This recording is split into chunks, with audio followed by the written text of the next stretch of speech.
Moi c'est Jean-Guy Louis. Moi c'est secrétaire général en organisation en Haïti qui est le Picardo Social Club chrétien. Hello, my name is Guy Jean-Louis and I am the director of a social club. Actually, it's not only a social club, but it's called Picardo because they also have a school for children.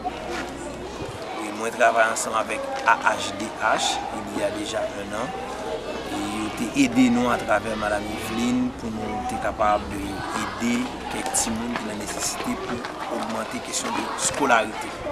So I've been working with AHDH, that's the Haitian Association for Human Development, for about a year to try to help the children. Alors, Guy, l'opinion par qui ça que Haïti besoin pour rebâtir pour Haïti devenir un grand pays? What do you think Haiti needs to become a strong nation? Infrastructure, c'est réponse. Réponse tout court. Infrastructure au niveau route, infrastructure sanitaire, infrastructure sportive, infrastructure au niveau de habitat. Okay, we need the infrastructure for school, building roads, homes, and agriculture. Eh? Et quoi encore? Sport. And sports for the young kids. Construction. And construction. Je parlais de sanitaire tout. Oh, how about sanitation? Let's not forget that. 10 minutes. Okay, allez.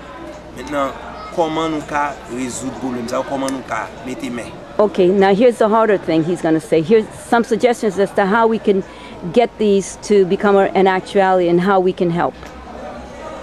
2 réponses. Two answers to this. Éducation. Number 1 is education. Deuxièmement, tourisme.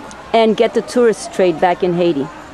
Si nous investissons dans l'éducation, nous sommes capables d'assurer nos infrastructures nous fin faire pour y a duré, y a prêté.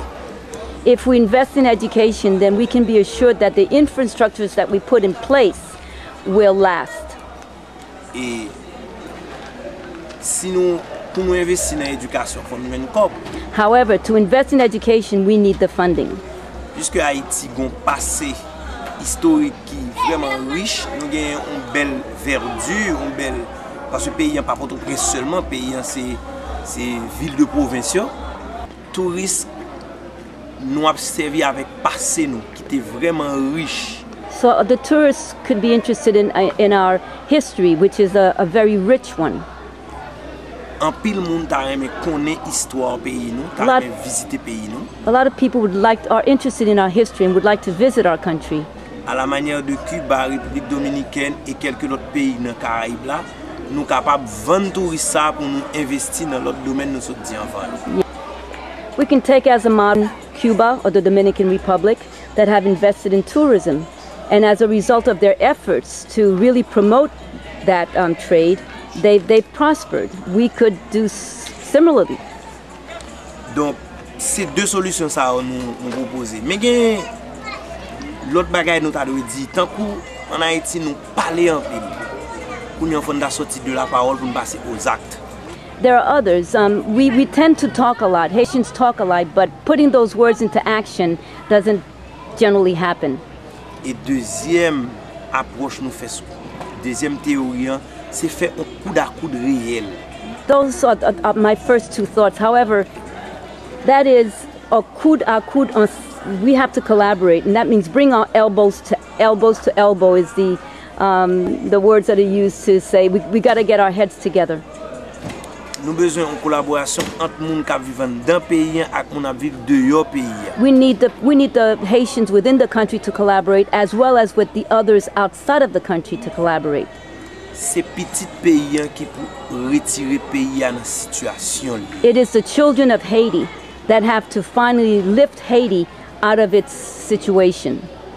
Donc, en gros, si nous d'accord pour nous sortir de la parole pour nous passer dans l'action, si nous d'accord mettre tête nous ensemble tout bon, pays en pas mourir dans un petit temps record n'a reconstruire Haïti, n'a rebâtir Haïti. So in sum, if we agree to put our words into action and if we agree to collaborate together, those are the ingredients that we need to rebuild Haiti. Merci.